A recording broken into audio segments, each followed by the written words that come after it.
भारतीय ज्ञान परंपरायां ध्यानस्य विज्ञानम एडिश्च science and methodology of ध्यान इन इंडियन नर्वस सिस्टम इति विषयम् आधारीकृत्य श्री सीताराम वैदिकाल संस्कृत महाविद्यालय पक्षतः एकदिवसीय संगोष्ठी समायोज्यते। अत्र समुपस्थिताः सन्ति परमसम्मान्याः अस्मन् महाविद्यालयस्य प्रबन्धनसमितेः अध्यक्षाः प्रोफेसर सर्वमहाभागाः। समुपस्थिताः सन्ति प्रोफेसर रमेश कुमार मिश्रवर्याः अस्माकं महाविद्यालयस्य प्राचार्याः।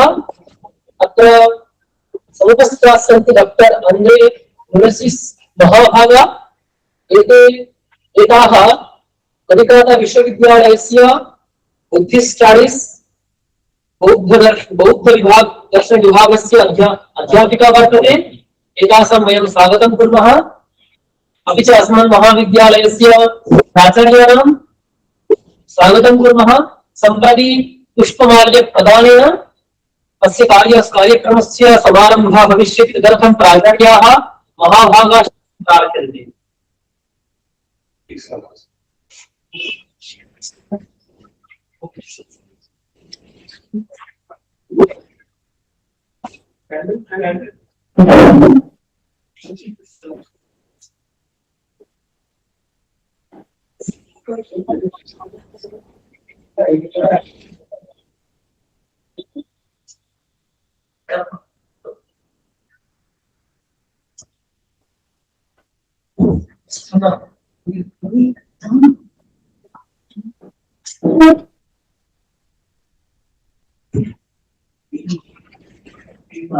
ओम वेदांत विज्ञान सुनिश्चितार्थाः संन्यास योगाद्यतयः शुद्ध सत्त्वाः ते ब्रह्मलोकेषु परान्तकाले परान्मतात्परिमुच्यन्ति सर्वे।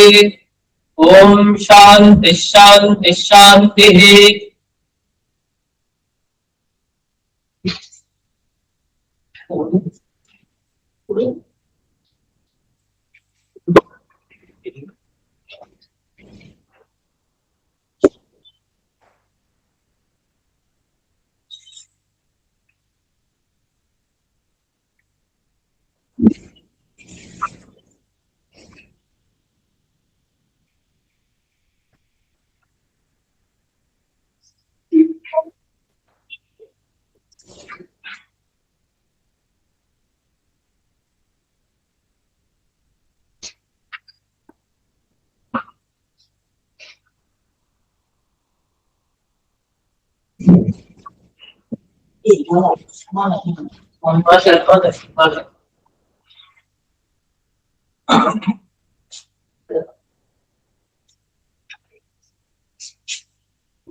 मंगलाचरणं भविष्यति।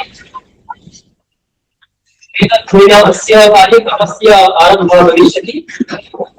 ओम सहना भवतु सहनौ भुनक्तु सह वीर्यं करवावहै तेजस्विनावधीतमस्तु मा विद्विषावहै। ओम शांति शांति शांतिः। अथ ऋग्वेदीयं श्रद्धा सूक्तम्। श्रद्धयाग्निः समिध्यते श्रद्धया हूयते हविः श्रद्धां भगस्य मूर्धानि वाचसा वेदयामसि प्रियं श्रद्धे जगतः प्रियं श्रद्धे दिदासतः प्रियं भोजेषु यजवस्विदम् ओदितं कृहि यथा देवा असुरेषु श्रद्धा मुगरेषु चक्ररे एवं भोजेषु यजवस्वसमाकमुदितं कृधि श्रद्धां देवा यजमाना युगोपा उपासते श्रद्धां हृदया याहूत्या श्रद्धया विन्दते वसु श्रद्धां प्रातर्हवामहे श्रद्धां मधियन्दिनं परि हरि ओम्। सम्प्रति स्वागत भाषणं व्याहर्तुं सम्प्रार्थन्ते अस्मन् महाविद्यालयस्य प्राचार्याः प्रोफेसर् सोमेश्वर मिश्र महाभागाः कृपया स्वभाषणं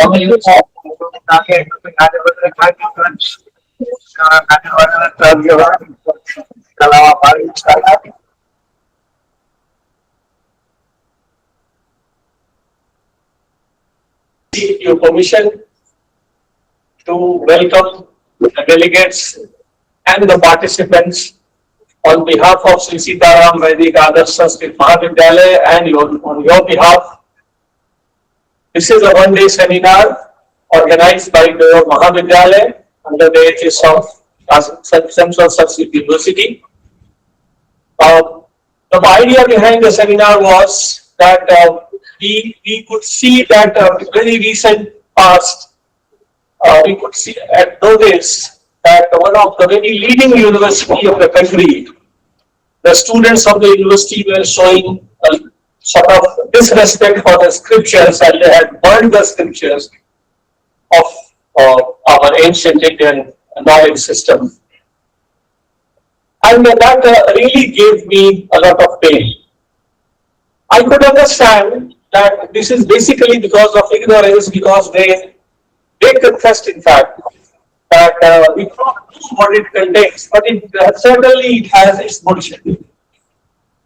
So that brought me very closer to the idea, and I thought of organizing seminars of this kind, where science and scriptures could be brought on the same platform, and there could be scientists, there could be people of science who would be explaining it from their point of view, how relevant it is, and there would be practitioners who would be delivering their lectures and giving their experiences. So for today, sir, we have Dr. Radha M. Rajneesh.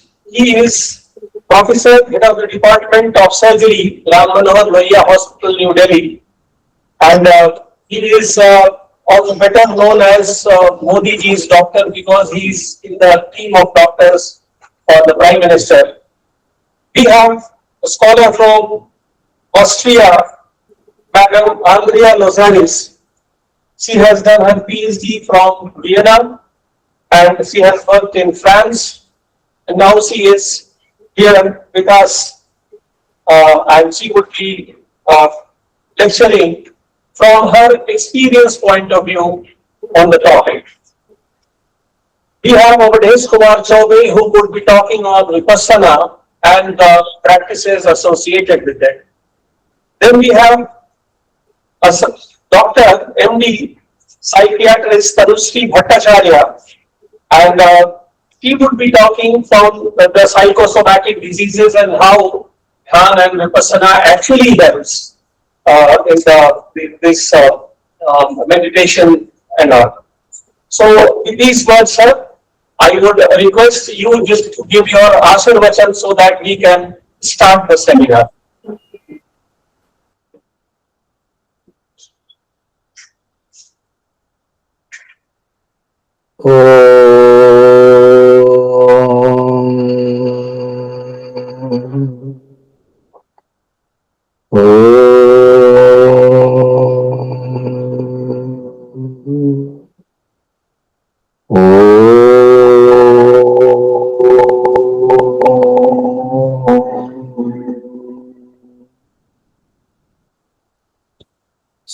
सहनावतु सहनौ भुनक्तु सह वीर्यं करवावहै तेजस्विनावधीतमस्तु मा विद्विषावहे। ओम शांति शांति शांति।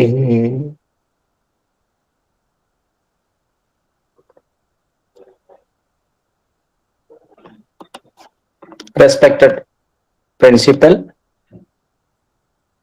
other distinguished guests participating in the seminar, teachers of the Mahavidyalaya, non-teaching staff, research scholars, and other students, and those who are attending the seminar from different parts of the country through online. I salute to all. सर्वेभ्यः प्रणामः। वाक्यद्वयम् अहं संस्कृतेपि वच्मि, इत्युक्ते संस्कृतम् आधारभूतमस्ति इत्यतः अद्य ध्यानविषये एव अस्माकं गोष्ठिः। Today the core subject is dhyana. Principal, in his small introductory welcome address, hinted that in some areas we are getting some informations, some news that the young generation showing disrespect to our ancient knowledge system. What is the reason? इदानीन्तनकाले युवानः अस्माकं शास्त्रस्य उपरि विश्वासः अथवा अनादरः प्रदर्श्यते चेत् किं कारणम् इति संदर्भे अस्माभिः अद्य अखिल भारतीय गोष्ठी आयोजिता। So what is the reason? What is the way to overcome the issues? Everywhere we can see problems. Every day we see when we switch on the television or when we switch on our mobile in the media, we see everywhere unrest is there. So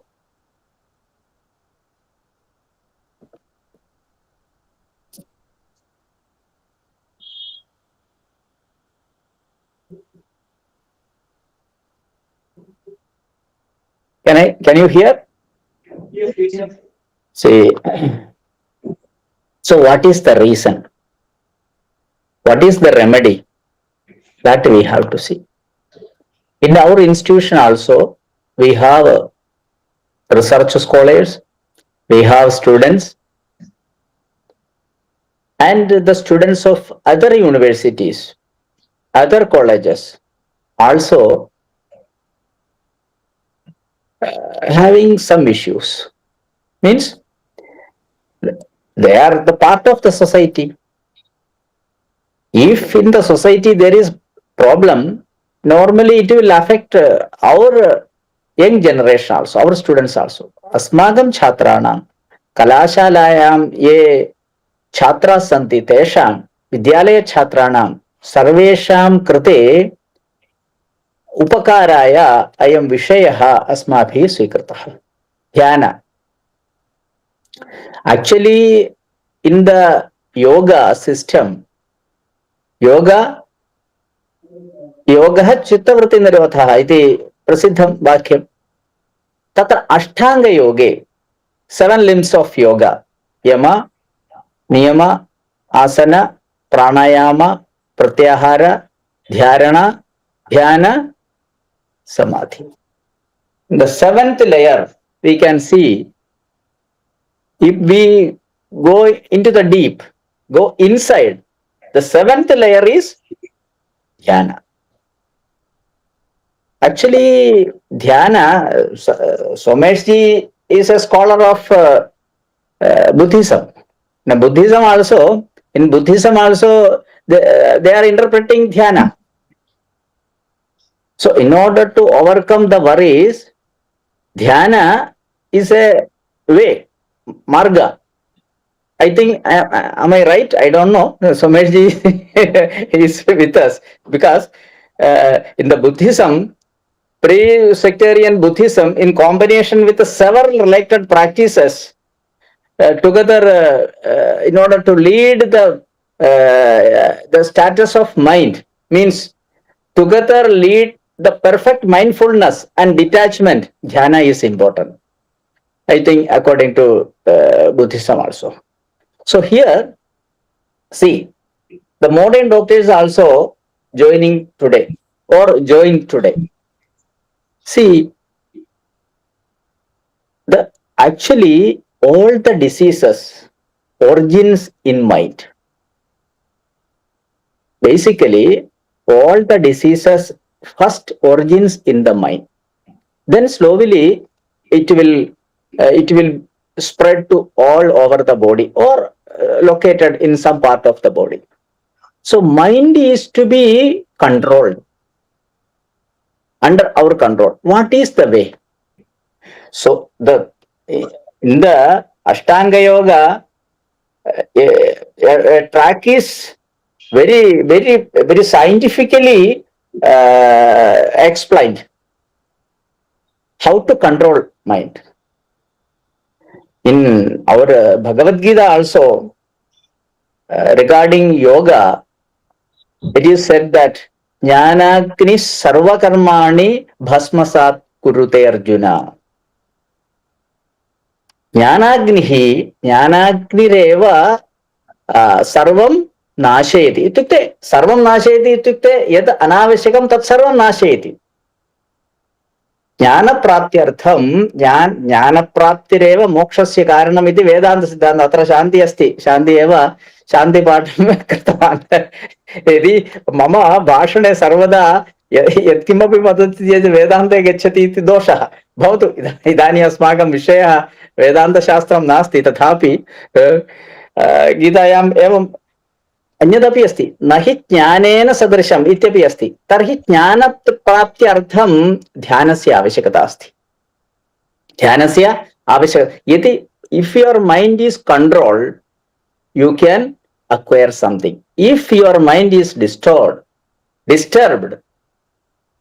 you cannot attain anything. So that is our ancient shastras. That is the core idea of our ancient shastras.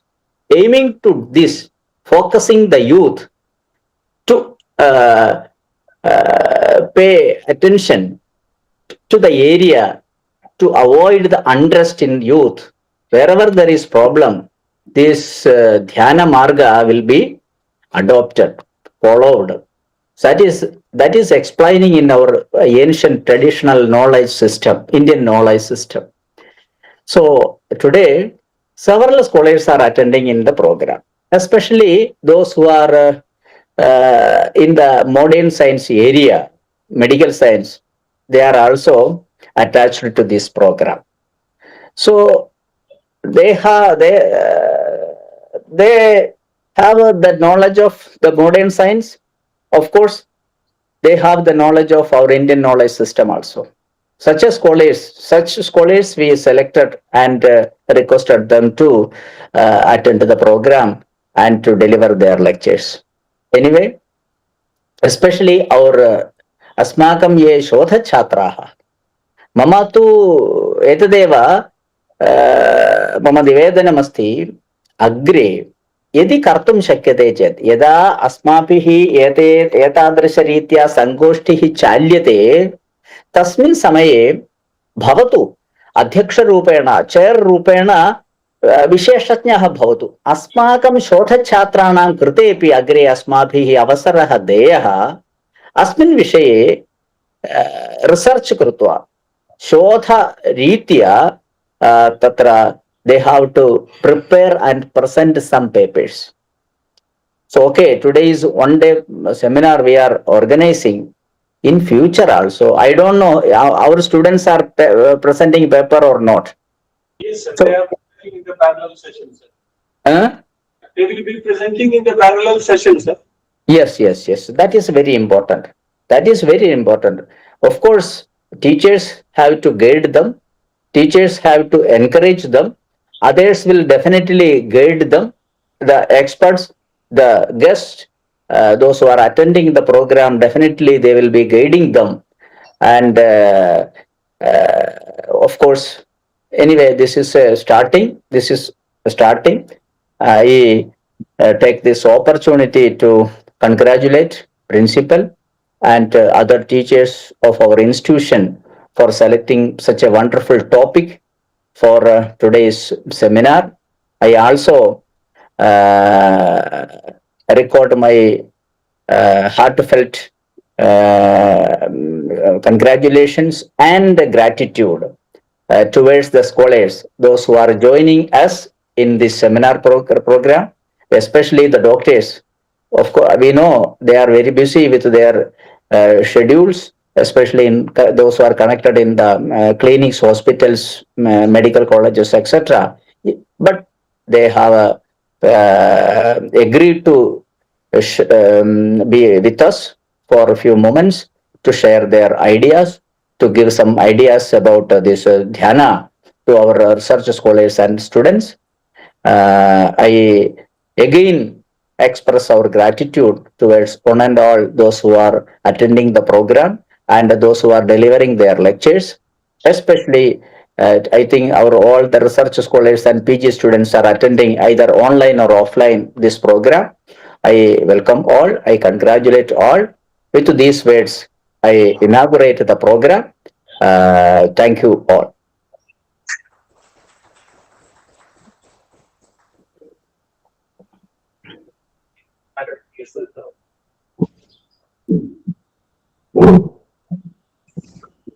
संस्कृतं तत्र समुपस्थिताः सन्ति doctor Andre ओनेसिस महाभागाः Kalikata विश्वविद्यालयस्य बौद्धदर्शन विभागस्य अध्यापिकाः इमाः तासां वयम् आह्वानं कुर्मः स्ववचसा अस्मान् अनुगृह्णन्तु अद्यतनविषयं प्रस्तुतम्।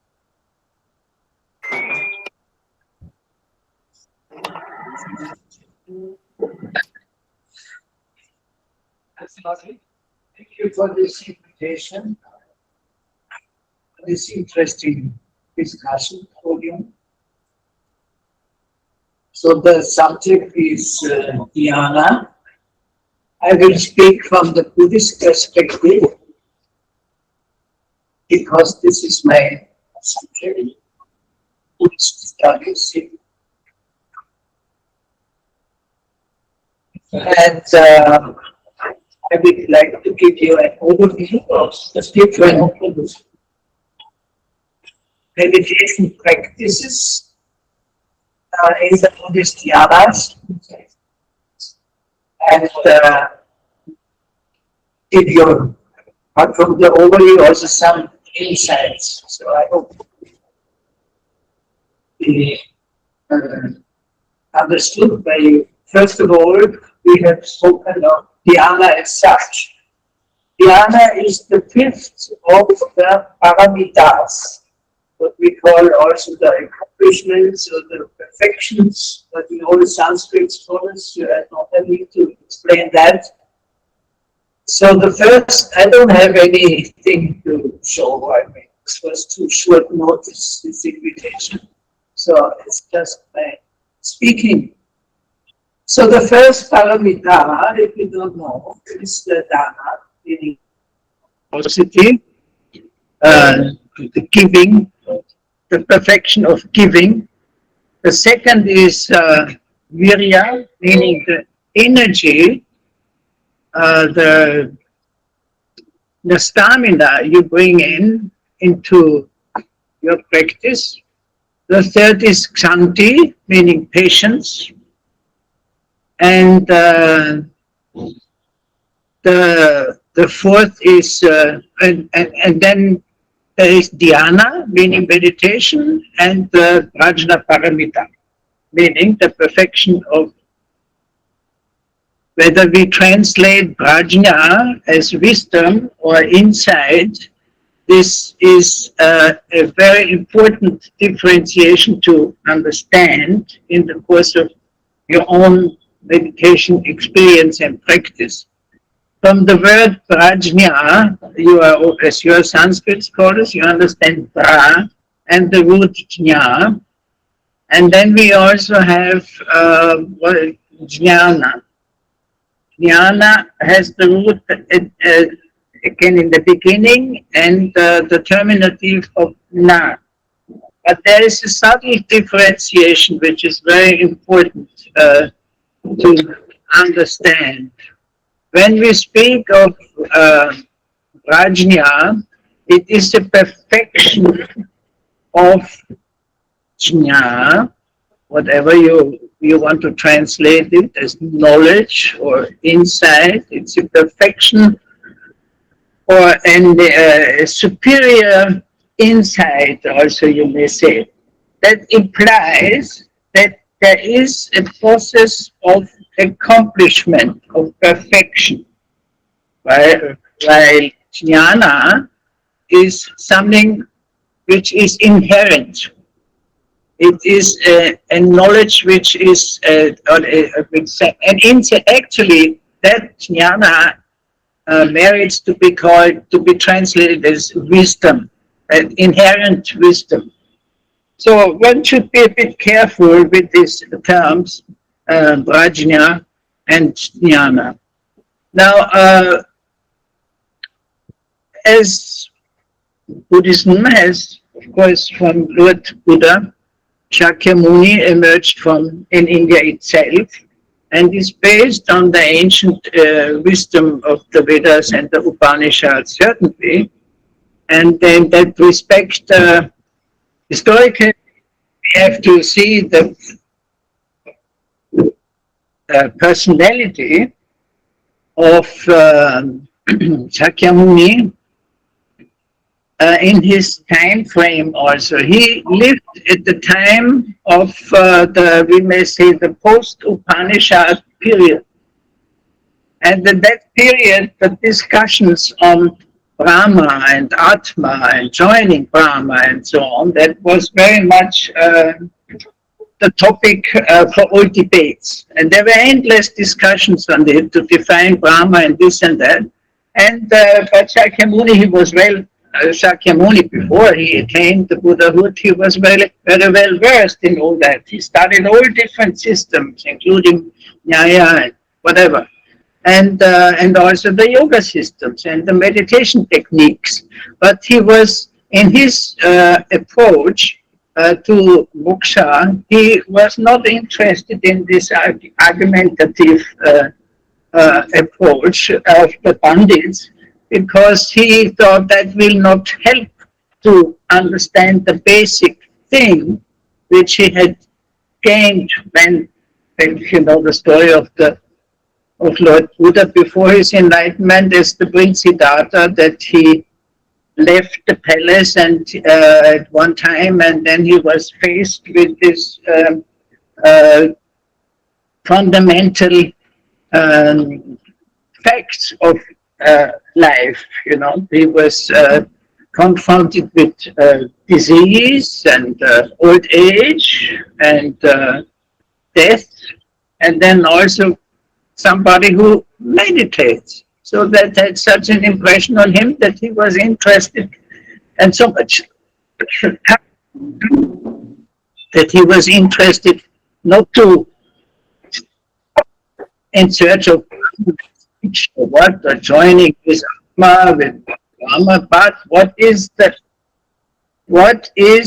origin of the suffering? Why we are suffering? What is the origin? And that's what he was after. But I don't want to go too much into that, because if you read about the four fundamental truths which the Buddha proclaimed in his first Turning the Wheel of the Dharma in Sarnath,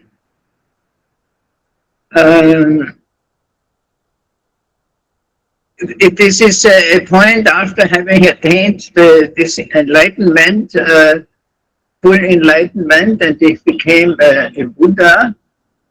He was not, he did not want and he did not know how to communicate his experience.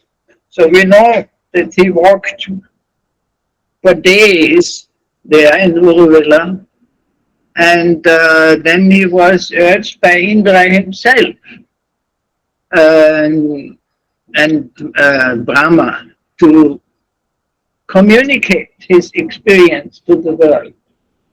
And that touches me very much, because one can understand the little experience we may have, all of us, in meditation, is that it's is beyond words. And it's very difficult to explain that. So not to talk about Buddha's full enlightenment. And then when he finally left and walked, in those days he walked from Uruvela up to what is today Sarnath, in that deer park where he met his old previous companions. What did he say? What were his first words? That always, it's always is mesmerizing to me. He said, everything is suffering. So he did not speak of a wonderful light he emerged into and whatnot. So he said something very basic. Everything is suffering. I always find that really amazing that he put it in this simple word. And then he says the origin of suffering, which he had found in his enlightenment experience, is ignorance. In the Pali Canon also we speak of Trishna, of thirst, avidya and Trishna. Trishna meaning the thirst for, for all outer phenomena and inner phenomena, desires and grasping, whatever. And then he said so the root of ignorance is the root of suffering is ignorance, and the salvation of ignorance is, and stopping the suffering is nirvana, right? Is illumination, is moksha, mukti. And then is the fourth truth, he said, and I show you the way. This is, so this is in short, does not right? This is in short the four noble truths which the Buddha proclaimed in Sarnath, what we call the first turning of the wheel. And that was his actual basic instruction during his more than 40 or 5 decades he was on earth and was teaching, and only in the later part of his life he expanded these fundamental teachings of the four truths by teaching Vidya Samutpada, the 12 links of interdependence. So that is in short the teaching of the Buddha, which was later in several, it was revised and then written down finally, much later, the first after 100 years after the Buddha's demise, and so on. Now, the basic of Buddha's, the path which Lord Buddha taught is, of course, meditation. That is the ancient tradition of Shamanera, an Indic tradition which he has brought to perfection.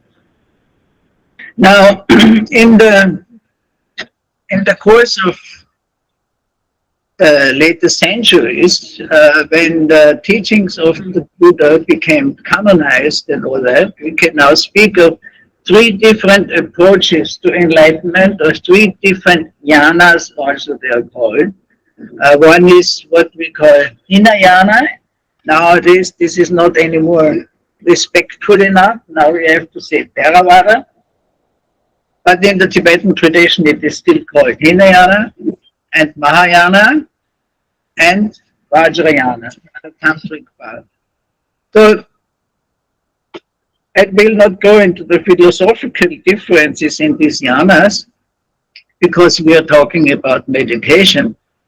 So we have a sutra approach in meditation, we have a Mahayanic approach in meditation, and we have a tantric approach in meditation. And then we have a culmination in what we call Mahāti, or the great completion. So I want to explain as much as I can these steps.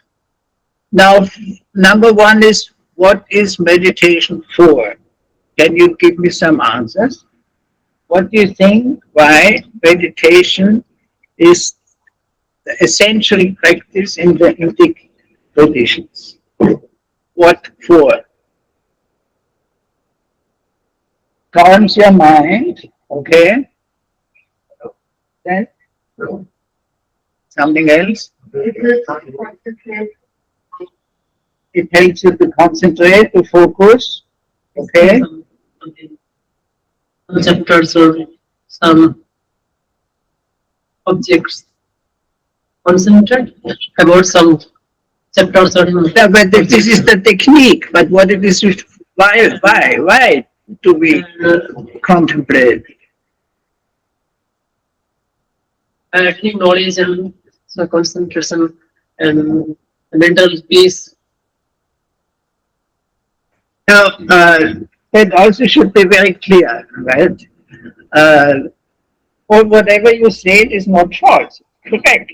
But basically, it is said that our mind, when we speak of mind, we speak of chitta, right? Chitta.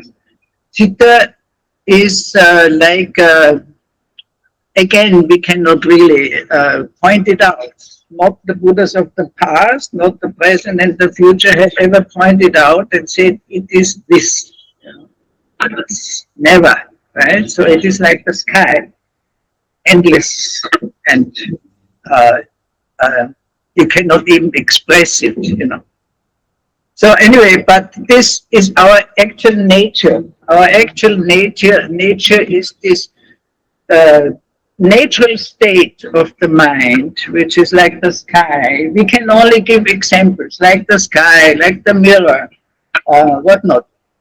So what hinders us to experience our actual natural state of the pure mind, of Chitta are the kleshas, the defilements, right? The defilements which are 84,000 dollars, to give a number. These defilements, they are like clouds. And these clouds, they hinder to experience the actual state of the natural mind. So in meditation, and there are also, of course, other rituals, whatever you do, also accumulation of merit is an important means, is to achieve that these flaws, these impediments, this klesha, and there are again different kinds of klesha, have to be removed, right? They have to be removed, and meditation has this aim. So what are these klesha? There are four. One is the karmic klesha, which is evident, right? One is the klesha of samskara. Samskara is part of the five skandhas of which our individuality consists, according to the Buddhist teaching.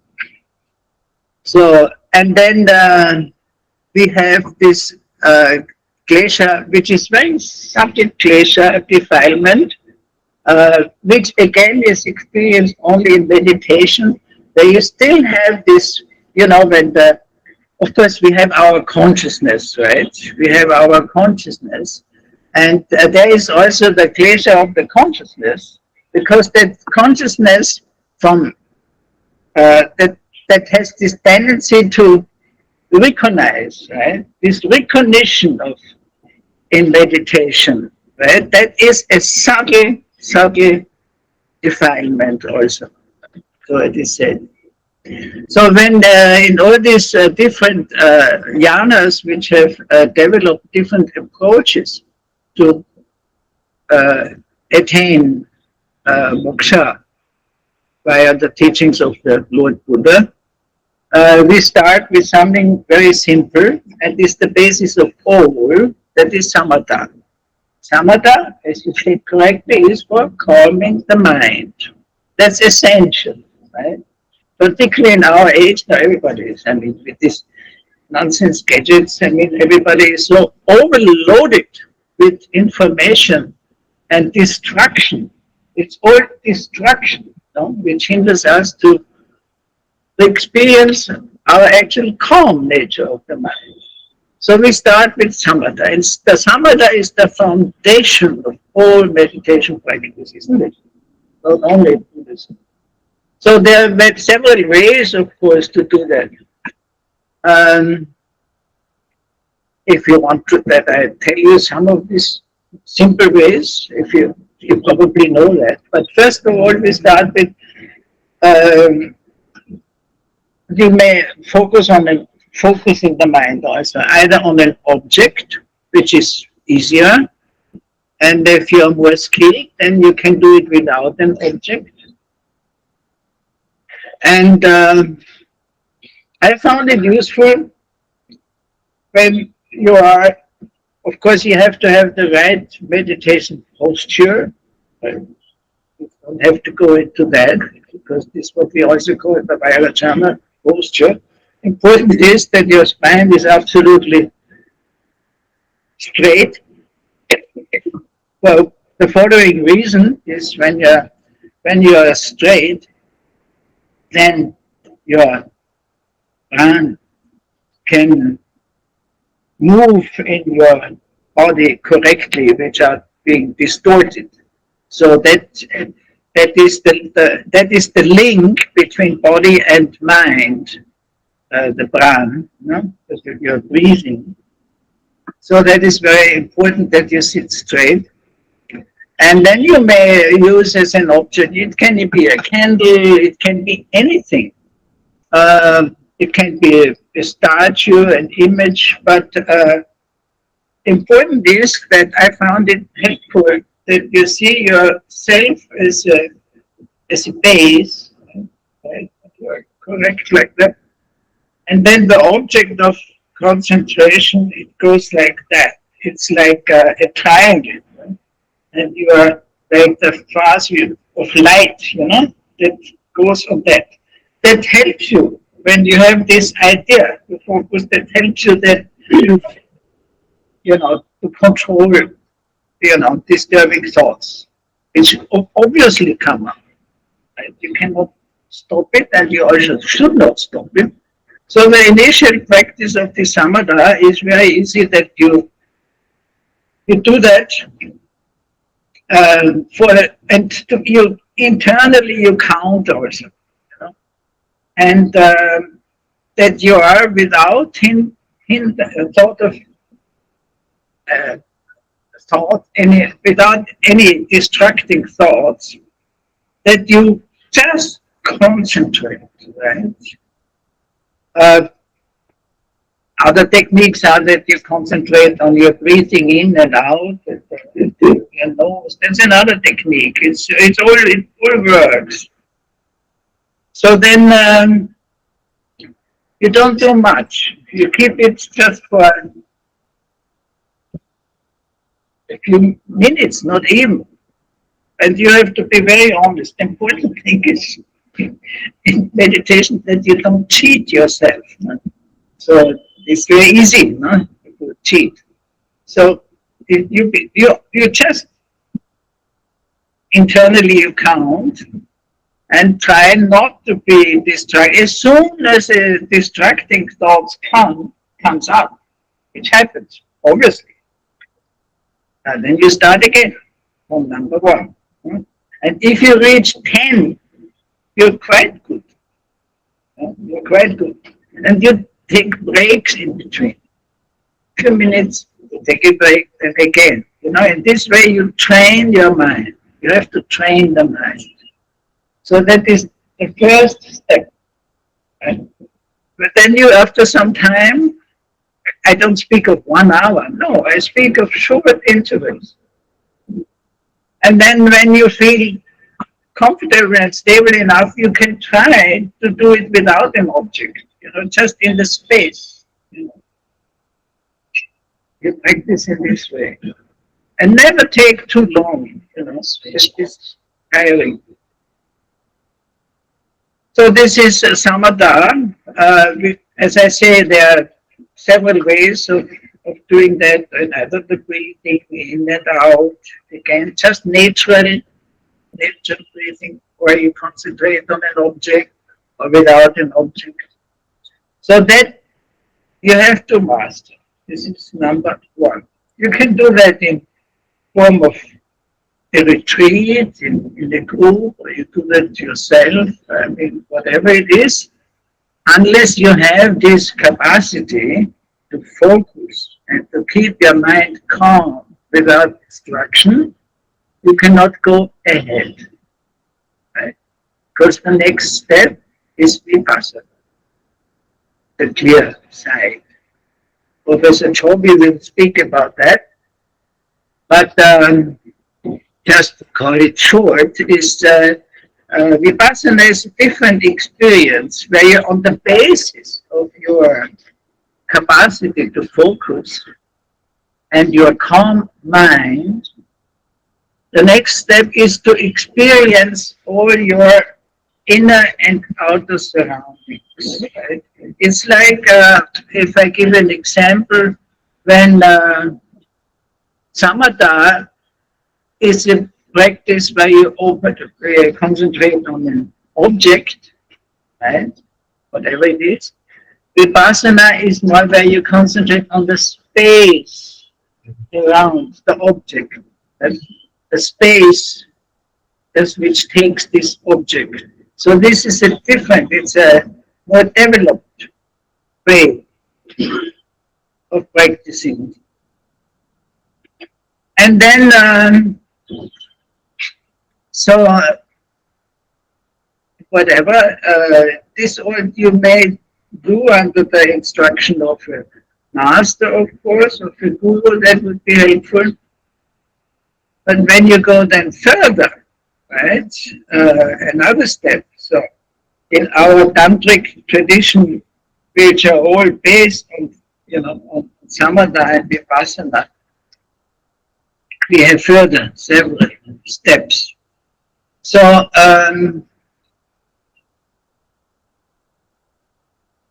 in the Theravada or Hinayana tradition and in the Mahayana tradition, particularly in the Mahayana tradition, when we speak about the difference between the Theravada and the Mahayana tradition, important is,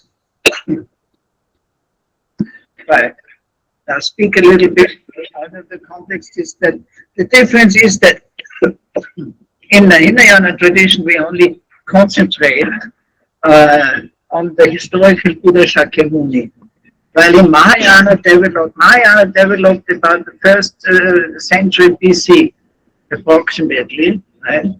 And there comes then in another way of seeing seeing thousands of Buddhas, right? Or the whole mandala of the Tathagata Buddhas developed. The mandala idea and all that, that is all part of the Mahayana teaching.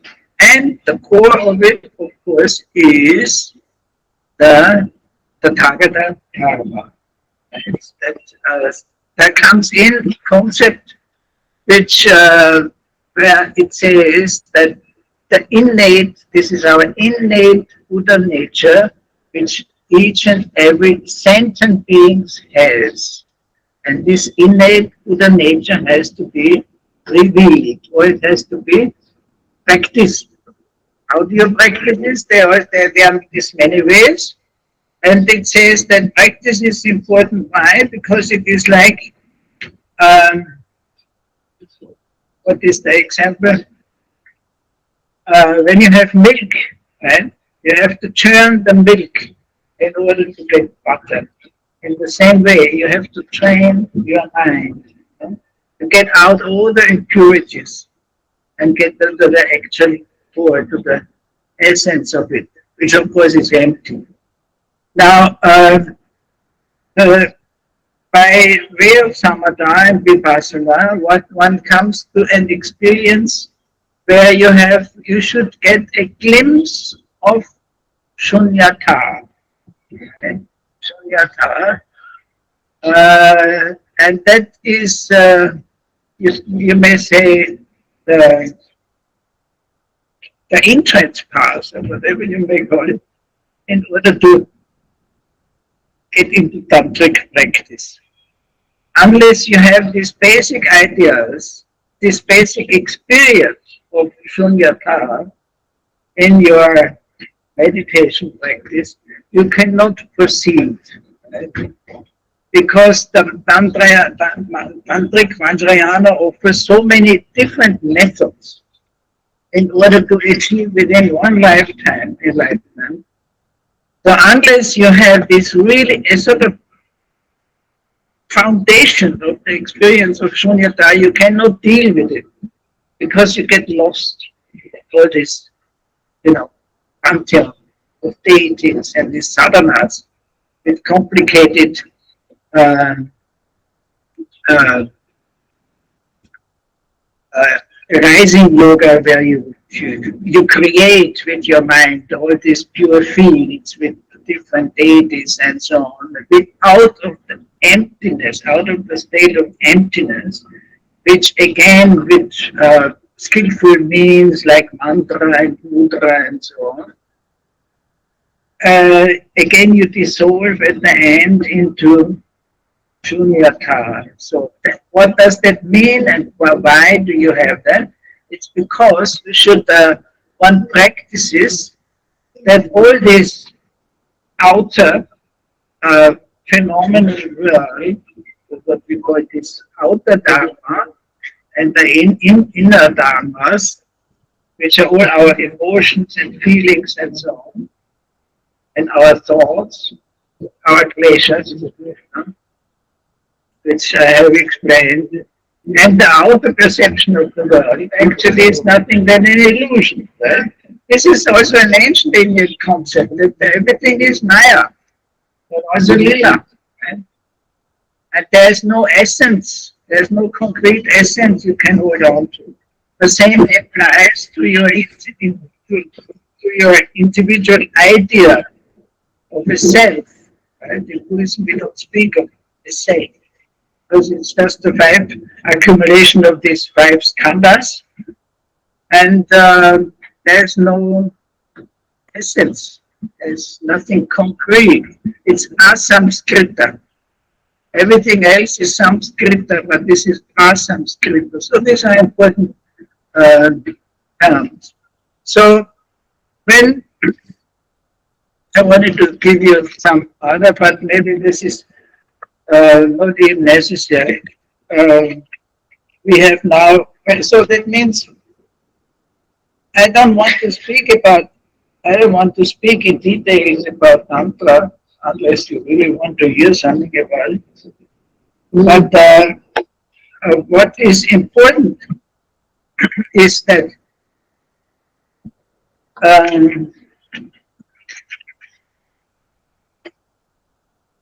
we have what I actually want to speak is that the culmination of all practice,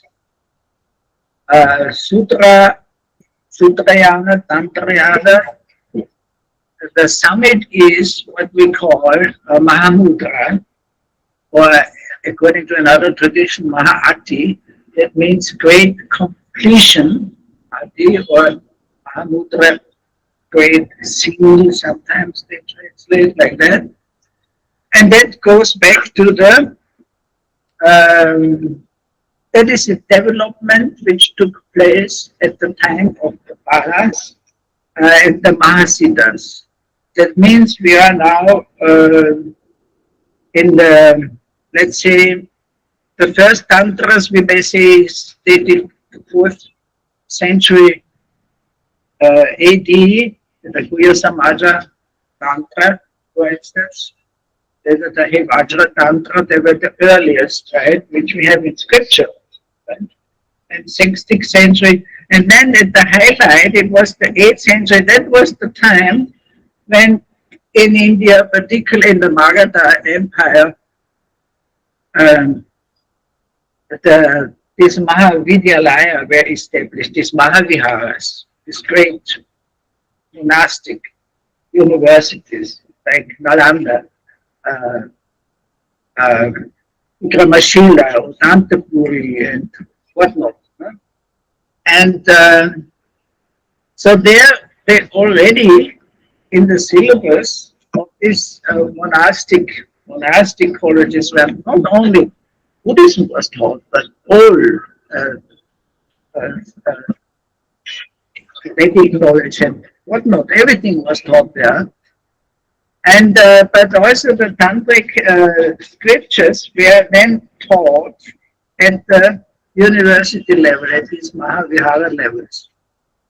And at one point, as we know from the history, there were some of these greatest scholars and pundits who were teaching at particularly in Nalanda and all these other universities. They dropped out of it, being fed up with all these studies and this book knowledge, in order to really contemplate. And mostly, where did they go? To the cremation ground, right? In order to practice their tapas and their meditation there. And so we have many stories about this Mahasiddha tradition, and there also it is, I always want to emphasize. So we are now in the Middle Age, right? We are now in the Middle Age, and there was not, in those days, not so much differentiation, particularly not with the Smashan, between who is Hindu, who is Buddhist. Was not there. At the university, they started to do that. I've studied Tatexta, Chakrasama, and Hevaja, and others. And also, I found out that some of them, how did you call them? Probably vice chancellors or what? This campus who had it, this abbot who headed these Mahaviharas successively. They wrote commentaries on these root tantras, and then they did some changes, what I call a polarization. Meaning, for instance, in that early root text of Tantra, there were many Brahmanic deities included in the mandala. You know, so Ishvara was there, Uttara was there, and so on, many. And they eliminated them outside the mandala. This is one. The second, and the names also, they changed the names. And then the other thing is that the woman has an important role to play in tantric practice and ritual. This also they made it a bit, was eliminated more or less, a minor role. Of course, because this was monastic, so they thought it was necessary. So, in this way, is it possible to get liquor chant? Liquor, please. Liquor chant. Little sugar is okay, but no milk. So anyway, this what they then contemplated in a complete different environment where there were no rules applied, particularly not monastic rules. They had the liberty to integrate completely their practice in such a way, which we may also call the Sahajayana, which now you have in your in your Sahaja tradition also, which is particularly practiced still now by the Baols, the contemporary Baols, they very much integrated that. And they have also written this, we know that this Charyapada, this Charyagiti, and they had these spontaneous songs where they expressed their experiences. Very similar what the Baols do. So this practice we also call this at the very end, then you sort of express your inner bliss, your Mahasukha, and your experience of Shunyata in this twilight songs, right? I mean, if you study the Bao traditions, you very much find the Bao tradition is a syncretism of three. They have applied the Buddhist yoga tradition, the inner yoga tradition. Then they have combined it with the dance and music of the Sufis and the Sahaja movement of the Vaishnavas. So it's very interesting. Till today, you can see that. So what we call the stages of meditation, what we call Mahamudra, there are two approaches also. There is the Sutra Mahamudra and there is the Tantra Mahamudra and there is the actual culmination of it. So when we speak also of the Sutra Mahamudra, basically consists of the lower tantras, the Uttara tantras, and the practice are the 6 paramitas we have spoken about, the 5 parts, and the 10 umis. Now the Pancha Marga are following. The first is the Sandhara Marga, the path of accumulation. The second is the Prayoga Marga, the path of application of analytical knowledge of emptiness. The third is the path of seeing. That is the meditation on the nature of reality and the realization of emptiness. Once you are on the path of seeing, it's sort of is supposed to correspond to the first umi. The fourth is the path of meditation, or the Bhavana Marga. That is accumulation of wisdom. Second to seventh of umi.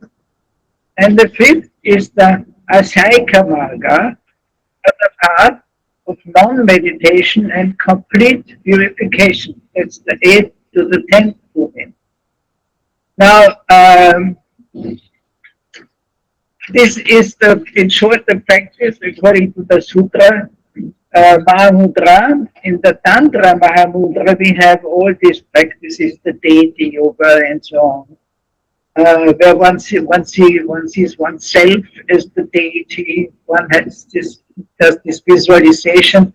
That, of course, is only you can only enter into these practices when you have Abhisheka and Agama and Upadesha by Guru, otherwise it's not possible. So the point is that one sees oneself as the deity and one visualizes, let's say, a form like Avalokiteshvara, which is considered to be pure and having all the positive qualities. Now we identify with that. That means we visualize or meditate that we are also free of any klesha and we are in this pure wisdom form. But it's of course not concrete and it's not objective. It's just a creation of the mind, right? Actually, you see it transparent when you practice, not concrete like a statue. So in this way, there are many techniques with mantra and so on. You identify and purify your mind by this method. So this is the tantric method, where you see oneself as the deity. The environment is the pure mandala, a Buddha field, Then there is enjoyment, but without attachment. And of course, there is bodhicitta. Bodhicitta is the, how do you say, the core of it. Without bodhicitta, um, without bodhicitta, prajna is useless. Without prajna, bodhicitta cannot act. So these two must be together. This is prajna and upaya. Bodhicitta is a upaya. Now, when we speak of bodhicitta as karuna, then the counterpart is shunyata. Shunyata and karuna. And this is the basic principles of the tantric method, right? Which is then, of course, symbolized in female and male in this way. Similar to Sankhya, but opposite. And so, and then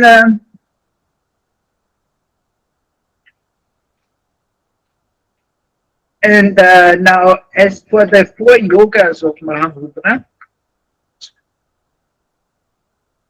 first of all, it is one-pointedness. This is a capacity which you have already trained with samatha and all that. One-pointedness. You can focus, and that becomes very powerful when you are careful.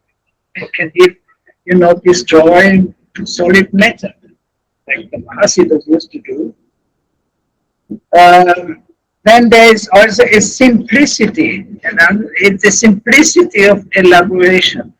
This is a very important attitude of simplicity, meaning taking easiness, not too much holding on to or trying too hard.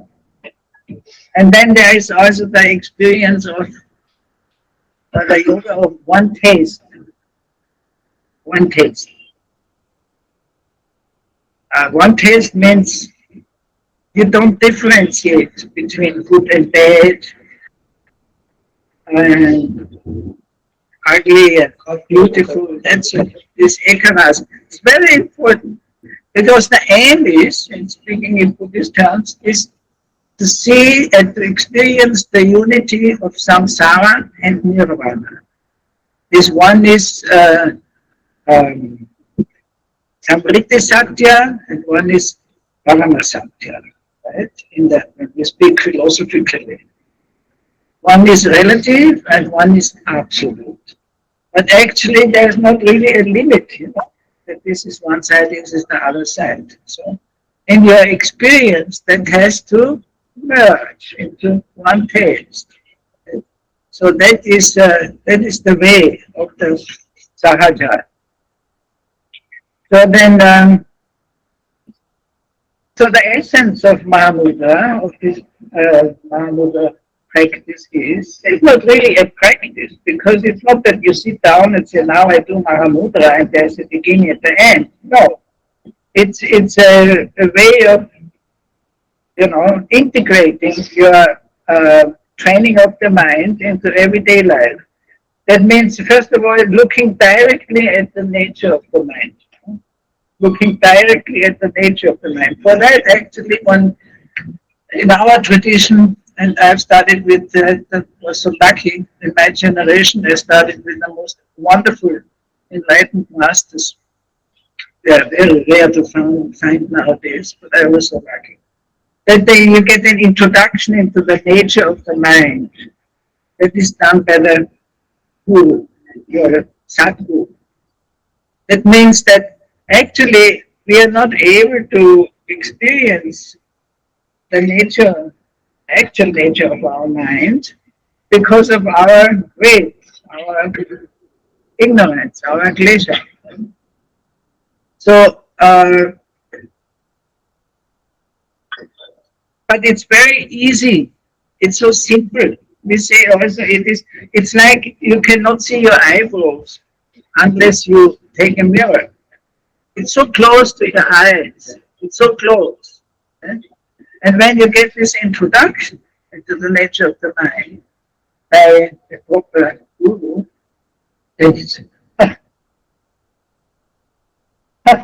It's, I knew that all the time. Huh? It's like that sort of experience. So, can you, but once you have recognized that, we have to call it somehow, then you have to continue it in the proper way. This is also important.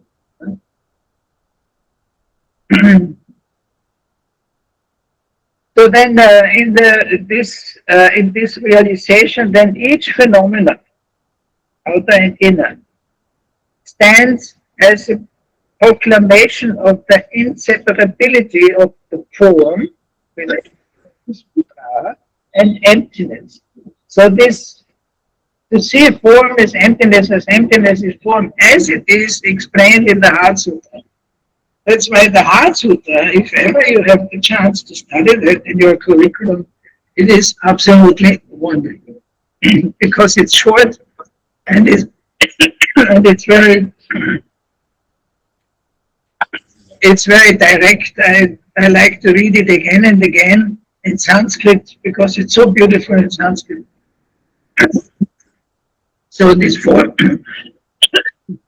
is emptiness, and emptiness is form, and emptiness is nothing else than form, as it is said. So then, but then in Mahamudra, this when you have this clear mind, one-pointed mind, then this outer phenomena, this mudra, appears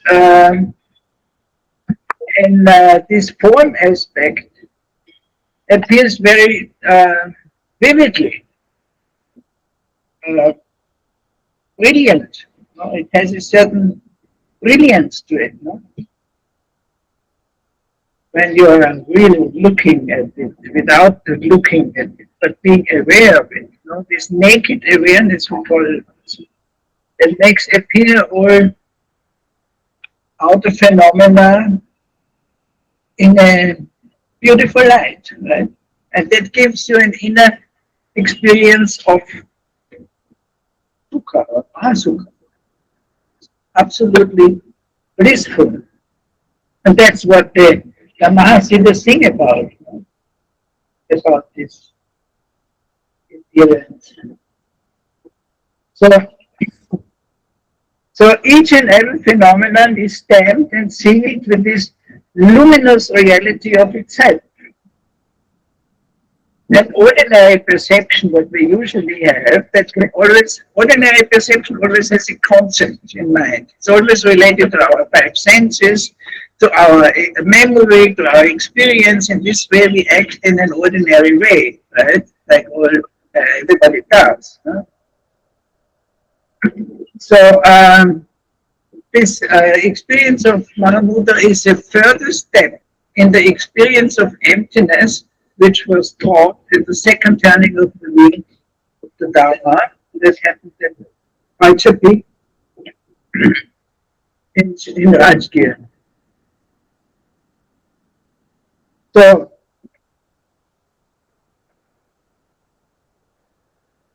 by this experience, you have this experience of shunyata that also gives you the experience of the illusion, the nature of the illusion of samsaric world, right?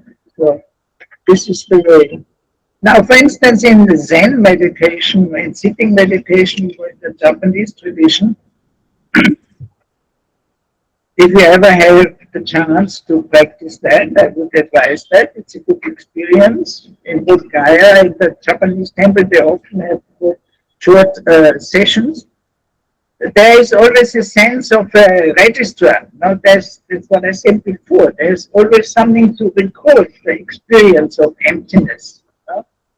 And that is then placed in a sort of alaya vijnana, in your, like a memory bank. And that is this,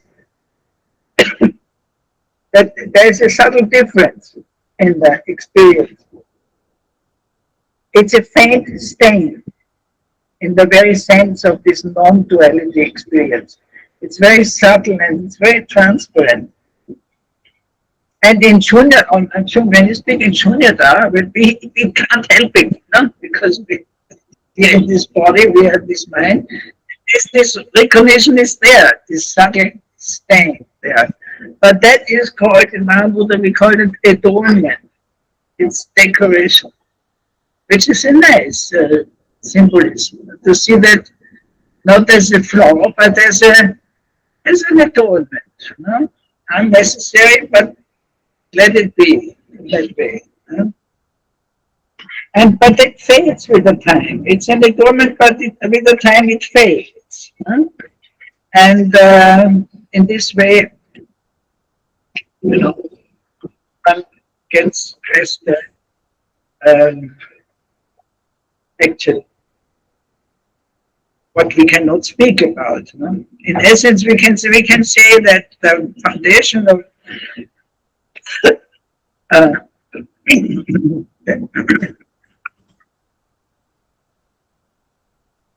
the union of space and awareness, is the ground of Mahamuddha practice. Space and awareness. Because awareness is this naked awareness, and this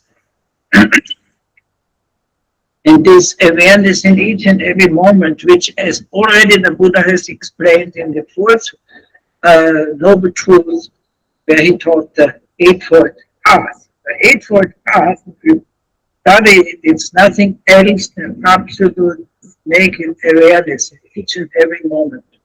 So it all comes back to these fundamental teachings of the Buddha. And when we say that, we speak also of the essence of whatever we speak of, right? Which cannot be spoken of, is empty. Because there's no essence. There's no swabhava. Right? But the nature is luminous. It is not often, it was misunderstood that the Shunyata concept of the Buddhist is something that's a nothing, a darkness, nothing in which you walk, which is not at all the case, It is empty, but it is luminous, and it is energetic. It has energy, and this energy is all pervading. And then the part of meditation, of course, is that we have the correct view of the nature of reality, which you acquire through studies. Then there is the part of meditation and contemplation. And then there is the charya, the behavior, the integration into your life. This is actually what you apply, this ground. And then the result is, of course, are the three kayas. That means full enlightenment experienced on the three levels of the Dharmakaya level, which is absolute and no form, the Sambhogakaya level, which is enjoyment, and on the Nirmanakaya level, which is, emotional feeling. So in this short way, these are just in a nutshell, all these different stages. They are stages. You cannot jump on the roof without going to these stages. And these very stages, they always stay with you. You cannot say, oh, I have done samatha, now I do vipassana, I can forget about samatha. Never. It all must be integrated and then further, It's like in school. And when you learn in the first class, you learn the alphabet, and then in the next class, you learn something. You cannot say, I can forget about it. So it's built up. So in this way, one approaches the meditation and also learns how to integrate it into daily life. I think that's enough. One question. Yeah. In the Mahayana system, Influences. There has to be some difference between the processes methods of Dhyan. So I wanted to be little clear about it. You mean in the Mahayana and Vajrayana? In Mahayana and Tantra. And in Vajrayana. Yeah. Well, as I say, then on the basis of shamatha and vipassana, then you arrive at this stage where you uh, these are the four paths which I said, where you arrive, where you integrate that this and in Mahayana is mostly based on Prajna Paramita, of course. Right? That means the perfection of wisdom, meaning the insight into the nature of the phenomena, which is Shunyata. So that is the essence. And in Dantrayana, it starts from there. It starts from there. It is actually, we, we don't even need to separate Mahayana and Tantra or Vajrayana because actually it's just a continuation of Mahayana. So, and the difference, as I say, the main difference is to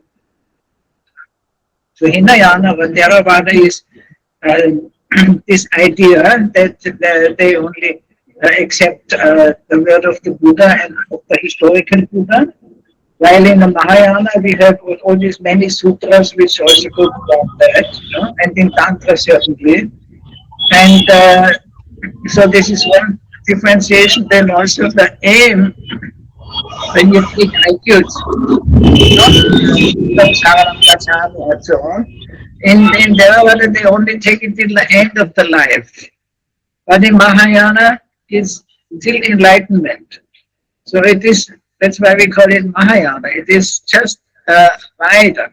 And the essence is this Karuna aspect, you know, this sufficiency. I would not say this is not there in the Pali Canon. Of course it is there. But it is multiplied in the Mahayana, and without that, it is impossible to engage in Vajrayana. You get misled. There are many who are misled by that, but that is not the correct way. And also essential is the role of the guru in Vajrayana. In the Theravada tradition, the guru is like a Kanyanani, and in Mahayana, the guru is like a mother. And in Vajrayana, the guru is Buddha himself. His speech is the Dharma. His mind is the Buddha, his speech is the Dharma, and his body is the Sangha. So there is this different ideas. Thank you so much.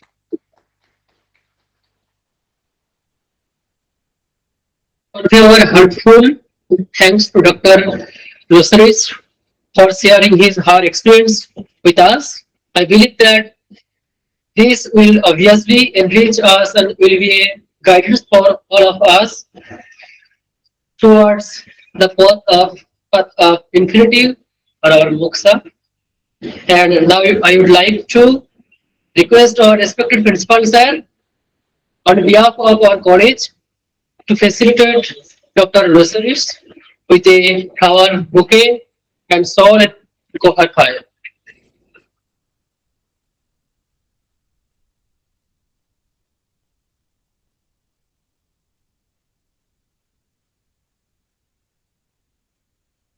Maybe there's some more questions. Maybe no questions? Again, Tabu.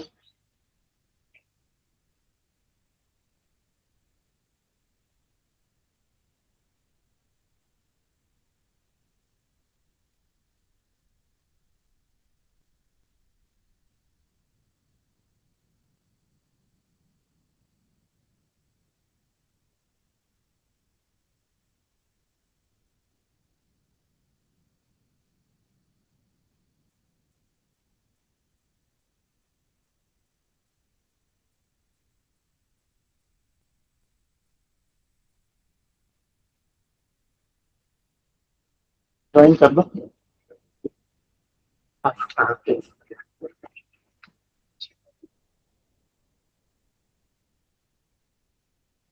Ranu join कर रहा है। Questions कोई है? Question আছে কিছু? हाँ।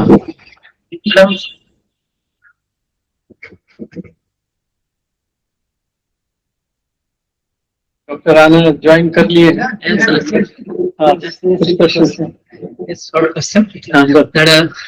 তুমি বাংলা খুব ভালো জানো। ম্যাডাম আমাদের জন্য মানে আমরা সাধারণ মানুষ আমাদের জন্য কিছু মানে সিম্পল সহজ কিছু পদ্ধতি ধ্যানের যাতে আমরা আস্তে আস্তে ফোকাস করতে পারি ওতে। অনেক তো শাস্ত্রে অনেক পদ্ধতি আছে ওটা আমরা পারিও না অনেক ক্ষেত্রে। ধ্যানের যে পদ্ধতি বেদান্তে বলা হয়েছে খুব কঠিন একটা হলি এবং কায়শিরোগ্রীবম যে গীতায় বলা হয়েছে খুবই কঠিন আমাদের জন্য।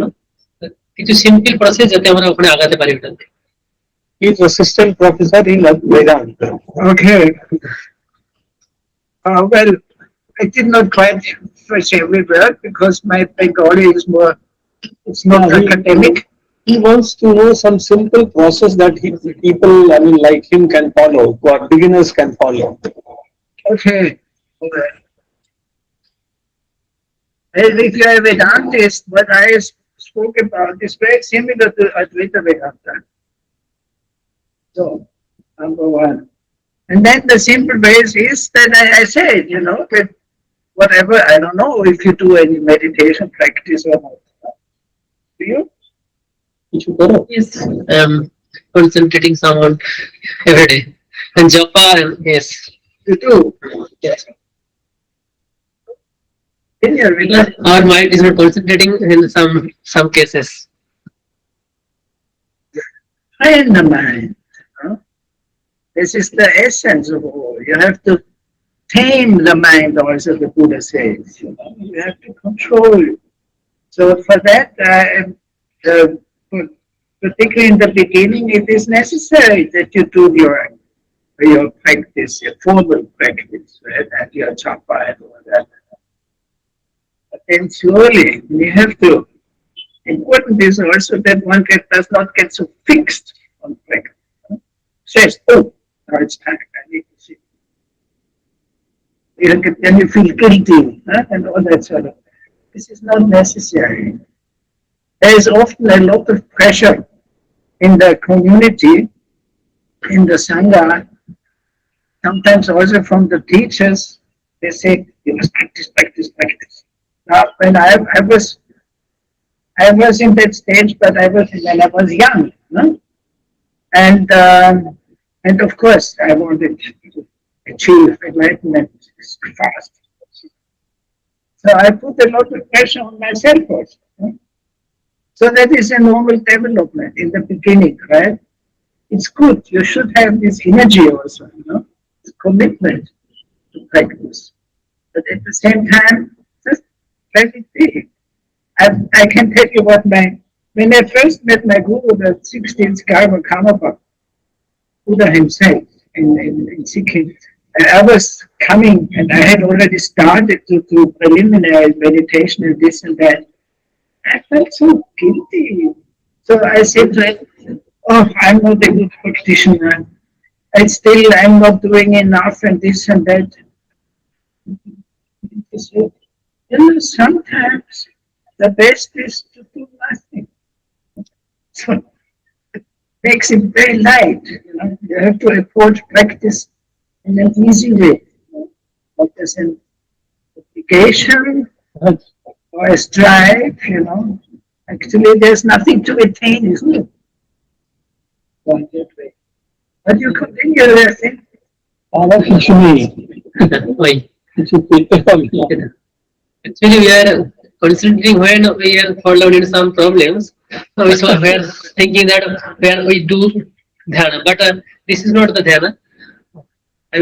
Problems arise always, and the more you practice, the more problems you get. It's not an easy way. It's like that. You can't help it. And why is that? Why we have more problems? Is because there is a purification process going on. So these karmic things, they come up, So when they And it's very upsetting. It could be terrible stuff. But you have to take it as a purification process. It's better to have it in this life than in the next life.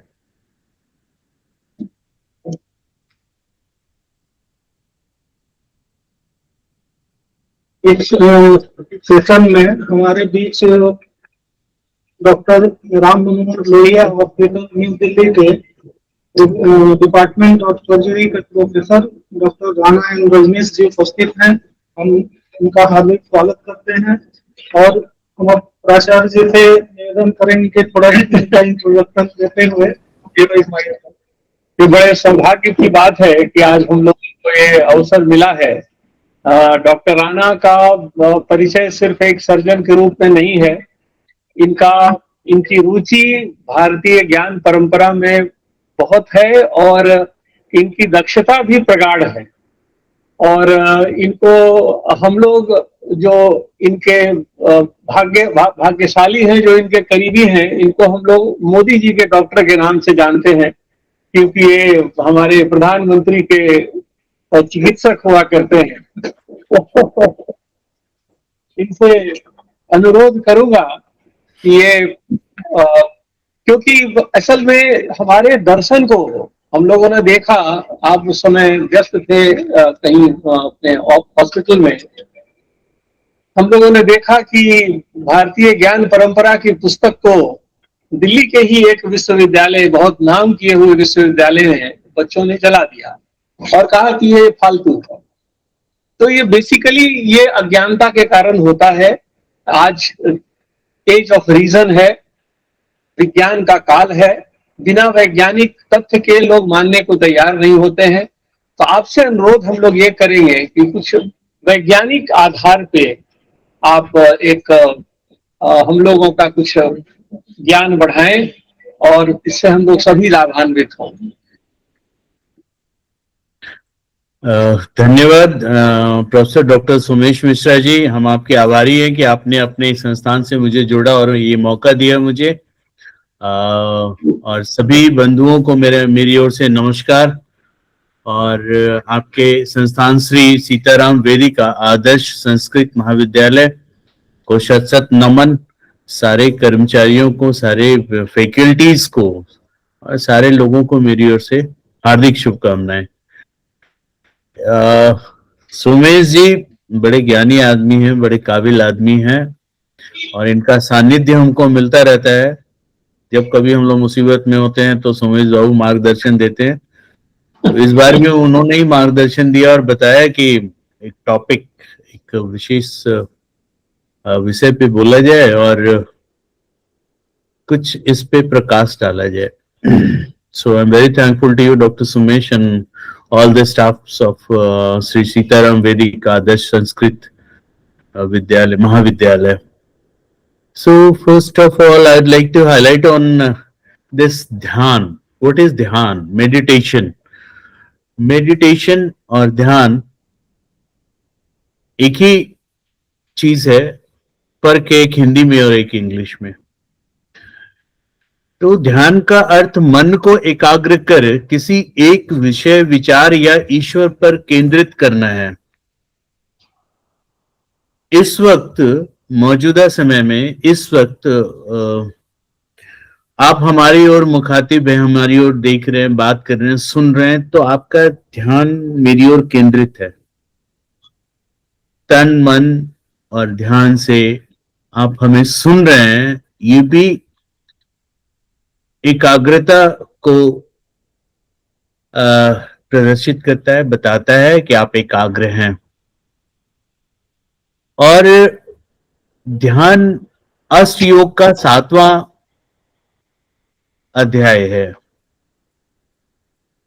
योग साधना में अष्ट अध्याय भोले बाबा शिव ने मार्गदर्शन दिया और उन्होंने ही अष्टांग योग की रचना की और लोगों को बताया कि अष्टांग योग क्या है। उसका ये 7वां अध्याय है ध्यान। ध्यान क्या है? एकाग्रता। सबसे पहले एकाग्रता होनी चाहिए और जिस लक्ष्य की ओर हम केंद्रित हैं वहां मन को ले जाना है। तो योग का अर्थ ये है कि शरीर, मन और आत्मा का योग, एक उसको बैलेंस में, एक एक सीधी रेखा में एकाग्र होकर उसको लाना, पहले वो सीखना है। उसके लिए अष्टांग योग की रचना की गई और भोले बाबा शिव शंकर ने मार्गदर्शन किया। 7वां ये जो अध्याय है हमारा, ध्यान। ध्यान का अर्थ तो आपने अभी समझ ही लिया, जिसमें पहली सीढ़ी है, पहला पायदान है एकाग्रता। दूसरा है मानसिक शांति। मन अगर अशांत है तो आप एकाग्रजित नहीं रह सकते, एकाग्र नहीं रह सकते। जिस विषय पे, जिस बिंदु पे आपको सोचना है, बोलना है, अगर मन विचलित है, एकाग्र नहीं है, तो शायद आप मूल विषय वस्तु से भटक जाएंगे। इसीलिए मन का शांत होना अति आवश्यक है। अध्यात्म जो लोग समझते होंगे या लोग जानते हैं, वो योग के माध्यम से, अष्टांग योग के माध्यम से उसको समझ सकते हैं। और यदि हम ध्यान, मेडिटेशन, ध्यान का संधि विच्छेद करें, धी, धी का अर्थ होता है बुद्धि, मन, और यान का अर्थ होता है मार्ग, गमन। जिस तरफ हम गमन कर रहे हैं, जिस दिशा की ओर हम जा रहे हैं, मन मेरा जिस दिशा में जा रहा है, वहां पे हमारा बुद्धि और मन दोनों एक लाइन, एक सीध में है कि नहीं। हम जा रहे हैं चांद की ओर मान लीजिए, और मेरा मन और बुद्धि एक दाएं जा रहा है, एक बाएं जा रहा है, तो हम चांद तक नहीं पहुंच पाएंगे। प्राचीन काल में ऋषि लोग इसी से गमन करते थे, कहते थे कि सेलेस्टियल सिस्टम क्या है, उसमें होता क्या है। अगर धरती पे बैठे हैं तो मंगल ग्रह तक चले जाते थे, चांद पे चले जाते थे। इसका एक वैज्ञानिक कारण भी है। ये मन की उत्पत्ति कहां से होती है, या ध्यान, या फिर बुद्धि। तो हमारे शरीर में ब्रेन के मध्य में, जहां पे स्कल होता है, स्कल का जो बेस होता है, उस बेस से जस्ट ऊपर एक ग्लैंड होता है जिसे हम पीनियल ग्लैंड कहते हैं। पीनियल ग्लैंड कहते हैं। उस पीनियल ग्लैंड के माध्यम से मैं कोशिश करूंगा आपको समझाऊं, क्योंकि हम विज्ञान के छात्र रहे, विज्ञान को समझते हैं, इसीलिए विज्ञान की भाषा में मेरे लिए थोड़ा आसान होगा समझाना।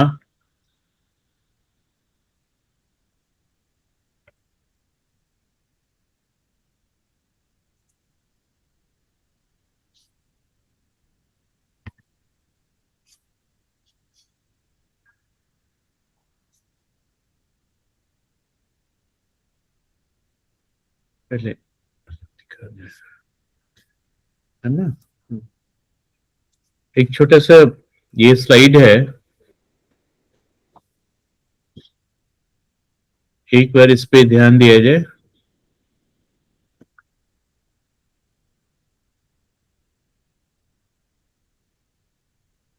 वीडियो ऑनलाइन स्क्रीन शेयरिंग, ये स्क्रीन पे यहाँ क्लिक करना है। एक इसलिए स्क्रीन में नजर आता है, पूरा स्क्रीन यही नजर। This is the pineal gland. Called the pineal gland, the seat of the soul. The yogis called it the ajna chakra, or third eye. Modern biology shows the pineal gland contains piezoelectric crystals and produces melatonin, derived from serotonin. It is light sensitive, essentially a vestigial eye inside the brain.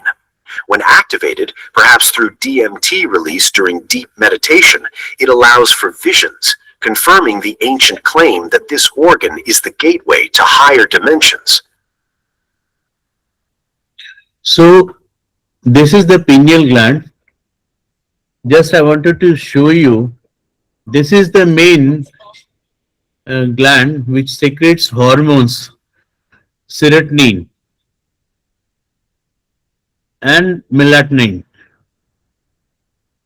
So in the dark or when you are in the state of meditation, this gland secretes hormones which stimulates the function of your body and takes it towards calmness. ये आपको शांति की ओर ले जाता है, मन को एकाग्र करता है और आपकी याददाश्त क्षमता को भी बढ़ाता है. ये बहुत ही छोटा सा ग्लैंड है और दिमाग के मस्तिष्क के मध्य में है, जिसे हम पीनियल ग्लैंड भी कहते हैं. एक और वीडियो हम आपको दिखा रहे हैं.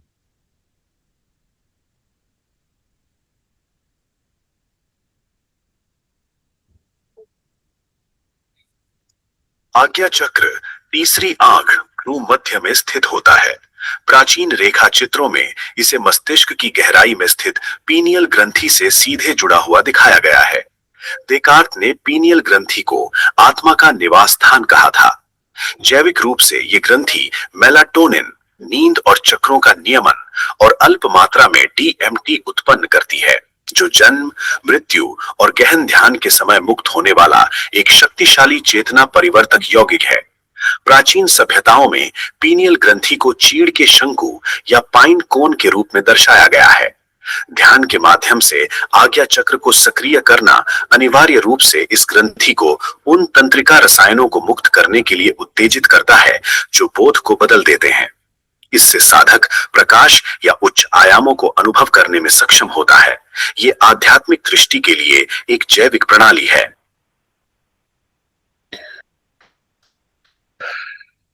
Thank you for watching this small video. I think you would have learnt a lot from this video. So हमें ये कहना कि ये ध्यान, योग, साधना, ये सारी चीजें बेकार है, नहीं, ऐसा नहीं है. ये साइंटिफिक प्रूवन है और विज्ञान का मत, इस पे बड़े बड़े साइंटिस्ट हैं, उन्होंने प्रूव किया है कि इसका आधार वैज्ञानिक है. अध्यात्म का आधार हो या योग का हो, किसी भी चीज का, सबका आधार वैज्ञानिक आधार ही है. मैं एक और वीडियो शेयर करना चाहूंगा, उसके बाद डिस्कस करेंगे.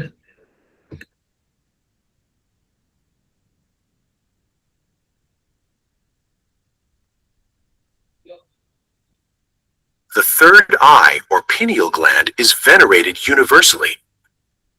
Third eye, what is third eye? सबसे ज्यादा हम लोग सुनते हैं कि तीसरी आंख. तीसरी आंख क्या है? स्पेशल सेंस में तीसरी आंख क्या है? ये एक अनुभूति प्रदान करता है. और तीसरी आंख के मामले में विशेषतर हमारे पुराणों में, शास्त्रों में या हर जगह वर्णित है. भोले बाबा, भगवान शिव शंकर को तीसरी आंख मिली थी, उनके पास तीसरा आंख था. अगर कोई सामान्य आंखों से नहीं देख सकता था तो भोले बाबा तीसरी आंखों से देखते थे. और तीसरी आंख क्या है? दिस इज पीनियल ग्लैंड, जो वहां से हार्मोन सिक्रेट होता है, मेलाटोनिन, सेरोटोनिन. ये जो हम इस चक्र को समझने की कोशिश करते हैं या समझते हैं, आत्मा क्या है, मृत्यु क्या है, ये यहां से रेगुलेट होता है. ये बताने की कोशिश कर रहा हूं, पीनियल ग्लैंड से ही सारा सिस्टम कंट्रोल होता है. In Hinduism, it is the bindi. In Egypt, the uraeus serpent. In Hinduism bindi, हमारे घर की महिलाएं, शादीशुदा महिलाएं बिंदी लगाती हैं. बिंदी क्या है? जिस जगह पे बिंदी लगाया जाता है वो तीसरी आंख को डिनोट करता है. वो दर्शाता है, बताता है कि ये तीसरी आंखें हैं. तीसरी आंख, जिसके द्वारा, मन के द्वारा, ध्यान के द्वारा, योग के द्वारा हम चीजों को परख सकते हैं, समझ सकते हैं, मार्गदर्शन कर सकते हैं, मार्गदर्शन ले भी सकते हैं। ये third I, this is called pineal gland. On the pharaoh's forehead. In Buddhism, the urna. This exact physiological and spiritual focus on the center of the forehead across entirely disconnected ancient cultures proves they inherited a highly advanced unified science of human consciousness directly from an enlightened mother civilization.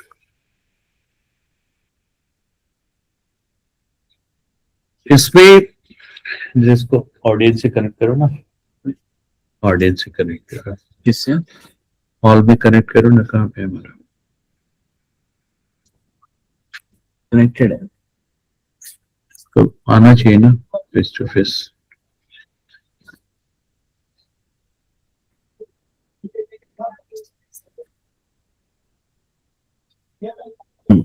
हाँ, तो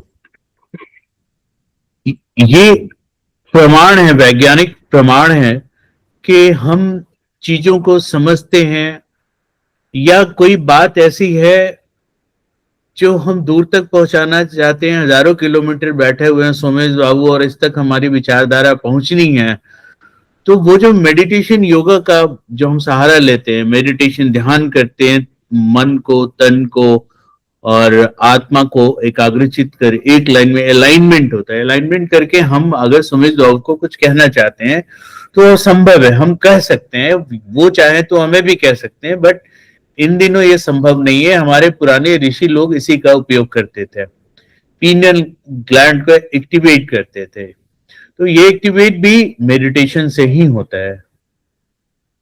और कुछ और जानकारी चाहिए तो आप बताएं, हम आगे भी मैडम सुनंदा डे, नमस्कार, केमन आछो? सर ভালো আছি। सर मेरे क्वेश्चन था, तो जब हम लोग हस्त मुद्रा करते हैं ना, हस्त मुद्रा, तो तब क्या जो पेनियल ग्लैंड है वो एक्टिवेटेड होता है?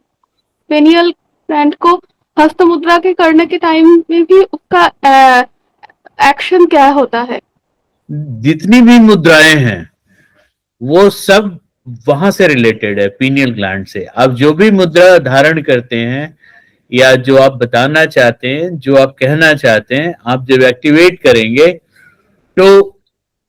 करेंगे तो उसमें वो आपका पीनियल ग्लैंड एक्टिव, जैसे आपका मुद्रा है हस्त मुद्रा, आपने बोला, आप सूर्य मुद्रा ले लीजिए, बुद्धि मुद्रा लीजिए, पृथ्वी मुद्रा लीजिए, प्रणा मुद्रा ले लीजिए, मुकुला ले लीजिए, कोई भी एक मुद्रा को ले लीजिए, वो ज्ञान मुद्रा भी ले लीजिए, तो वो अल्टीमेटली एक ही हायर सेंटर है जहां पे जाएगा, और वहां से डिफरेंट पाथवे से आपको वो मैसेज आएगा जो आप कहना सुनना चाहती हैं, जो एक्टिवेट करना चाहती है। वो योग की मुद्राएं 8 है, किसी भी मुद्रा को आप ले लीजिए, उनको जाना अल्टीमेटली पीनियल ग्लैंड तक ही है। अच्छा, उम्मीद है कि बात समझ गई होंगी आप। हाँ गुरुजी, उसका सोर्स है पेनियल ग्लैंड। हाँ, जैसे हार्ट, दिल धड़कता है, हम लोग कहते हैं ना हृदय का धड़कन, स्पंदन, वहां पे एक नोड होता है, ऐसे नोड, धड़कन वहां से शुरू होता है, ऐसे नोड से, तो वहां से पूरे शरीर में धड़कन की वजह से ये इंपल्स आता है लेफ्ट वेंट्रिकल तक, वहां पे उसमें संकुचन होता है, तो जो अंदर ब्लड है, प्योर ब्लड, वो धमनियों के द्वारा पूरे शरीर में, मस्तिष्क में, अंग में, हर जगह वो सप्लाई होता है, प्योर ब्लड। तो ऐसे नोड मेन है सर्कुलेशन के लिए। उसी तरह पीनियल ग्लैंड है इन चीजों के लिए, जिसपे अभी हम लोग डिस्कशन कर रहे हैं। और ऐसे नोड को कौन कंट्रोल करता है? तो हायर सेंटर एक ऊपर बैठा है, आपने देखा हुआ कई ऋषि मुनि ईश्वर एक उंगली उठाए रहते हैं इस तरह से, इसका मतलब है ईश्वर एक है। ईश्वर को तो किसी ने नहीं देखा। हर आदमी कहते हैं कि ईश्वर तो दिखते नहीं है, कोई शरीर नहीं है उनका। कहने का अर्थ ये है या तात्पर्य ये है कि सबके ऊपर बैठा एक ही चीज है जिसे हम अध्यात्म कहते हैं। आप उसमें अध्यात्म के द्वारा उस ऊंचाई तक जा सकते हैं जहां हम आप नहीं पहुंच सकते हैं। आप सारे ब्रह्मांड का दर्शन कर सकते हैं, सारे ब्रह्मांड की यात्रा कर सकते हैं अध्यात्म के द्वारा। Anything else?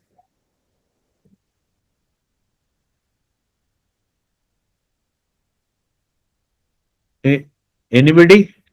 Yes, may I ask a question, please? Is Yeah, it you can possible? ask, ma'am. Good morning, good afternoon. These two glands you showed us in the brain, is Yeah. it possible that they're activated by the intake of psychedelic substances? Exactly, exactly.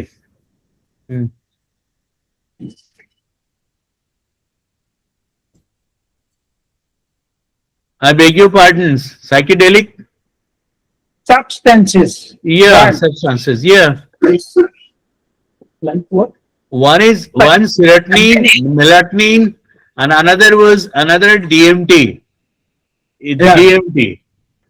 So these are the things. This is scientific term. Basically, you have to know that name of the hormones which activates your brain, your body, your all activities, which send messages, or I mean to say that suppose your heartbeat is very fast.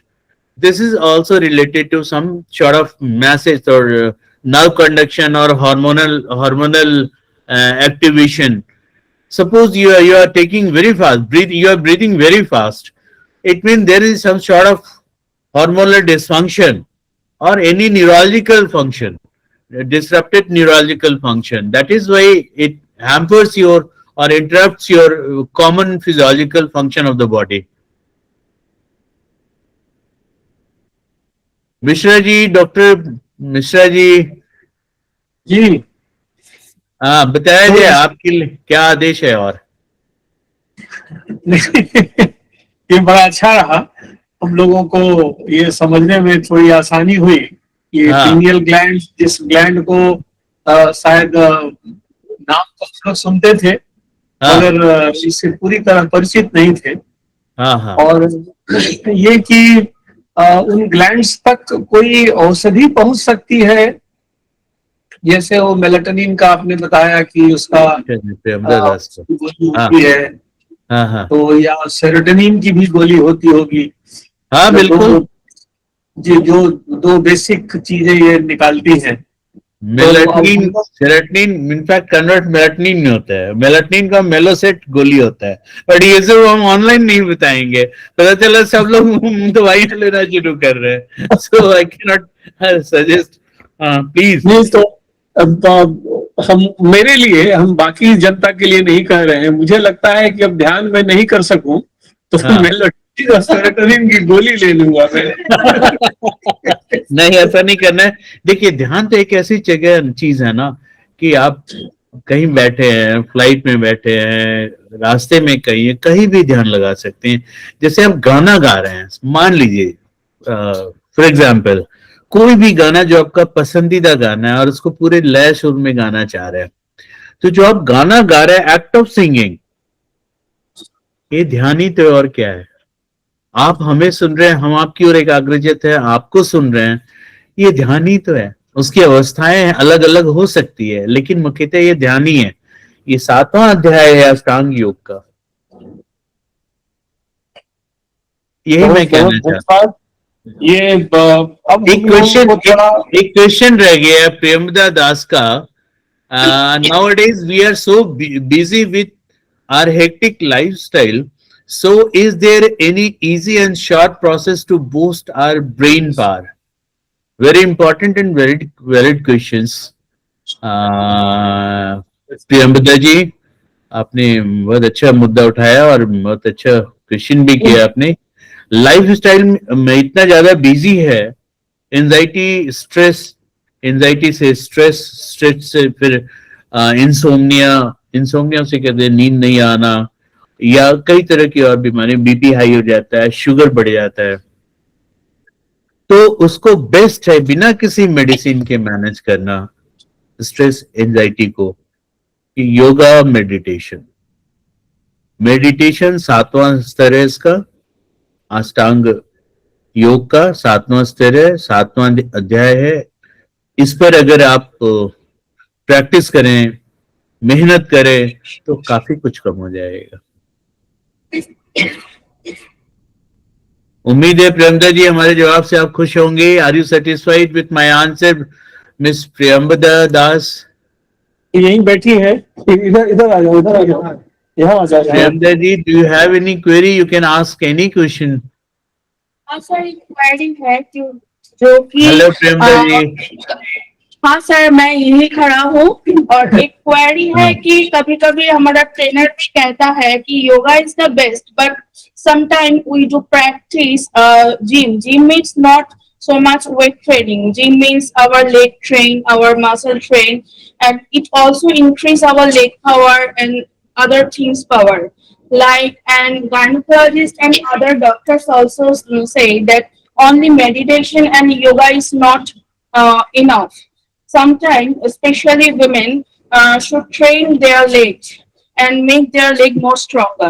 So my question is, which is more better? Both are, or we do both, or we do only yoga, or something mix?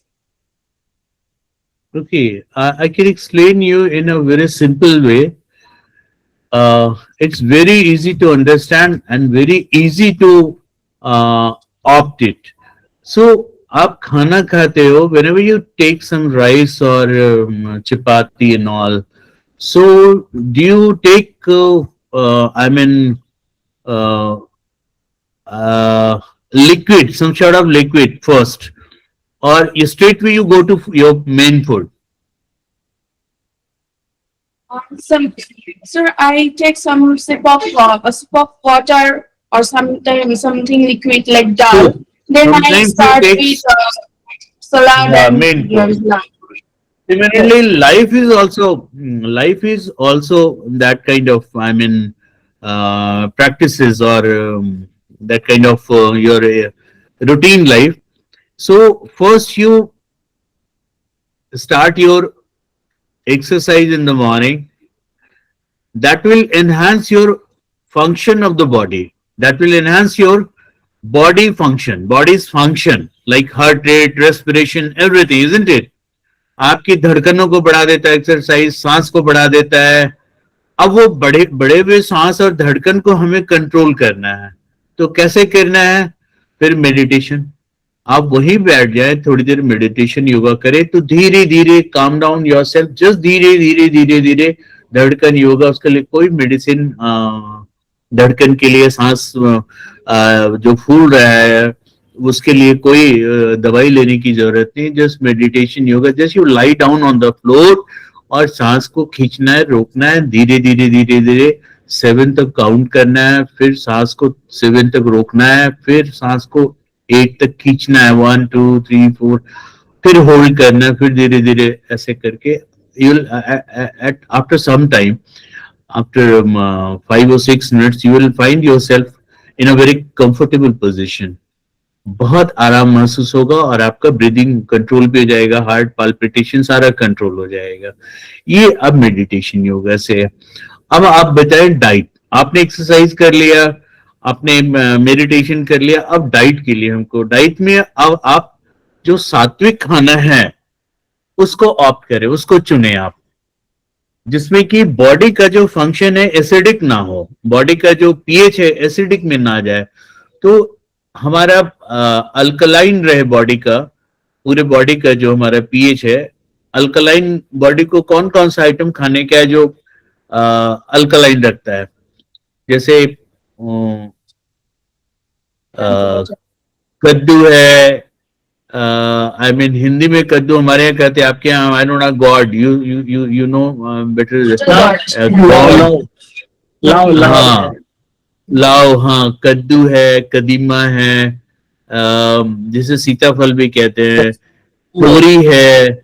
इस तरह की चीजें जो है ना आपके body को alkaline रखता है। भिंडी है, लेडी फिंगर एंड ऑल, आप कुकम्बर है, आप बीट रूट्स एंड ऑल है, फ्रूट्स है, ये बॉडी को अल्कलाइन रखता है। तो इससे आपका बॉडी सारा चीज फिजियोलॉजी उसका मेंटेन रहता है।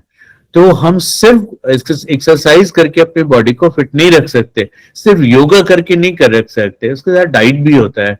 तो इन चीजों पे हमको ध्यान देना होगा। जैसे नॉन वेजिटेरियन कोई है तो उसका बॉडी का फिजियोलॉजी एसिडिक होता है, ज्यादातर देखा गया। हमें रखना है अल्कलाइन। तो बेहतर यही है कि उसके लिए हम सात्विक भोजन करें और वेजिटेरियन रहे, ज्यादातर कोशिश यही करना है वेजिटेरियन रहे। पानी खूब पिए, पानी अल्कलाइन होता है। मीडियम पानी आप लेते हैं तो 4 से 5 लीटर पानी पर डे ले। देखिएगा, आप 1-2 दिन प्रैक्टिस कीजिए, बिल्कुल अच्छा होगा। रिंकल्स वगैरह फेस पे और स्किन पे आता है, जैसे लोग कहते हैं रिंकल्स आ रहा है, तो आप पानी जब ऑप्टिमम वाटर इनटेक होगा आपका, तो रिंकल्स वगैरह भी अपने आप दूर हो जाएगा। वो क्यों क्यों होता है कि वो प्रॉपरली हाइड्रेट हो जाता है। हम 1 लीटर पानी लेते हैं, सुबह जाते हैं, घर से निकलते हैं, एक सिप लेते हैं और रात शाम में लौटते हैं ड्यूटी से और बॉटल खाली 1 लीटर भी पानी ले पाए। तो हमें कम से कम 4 से 5 लीटर पानी लेना चाहिए पर डे।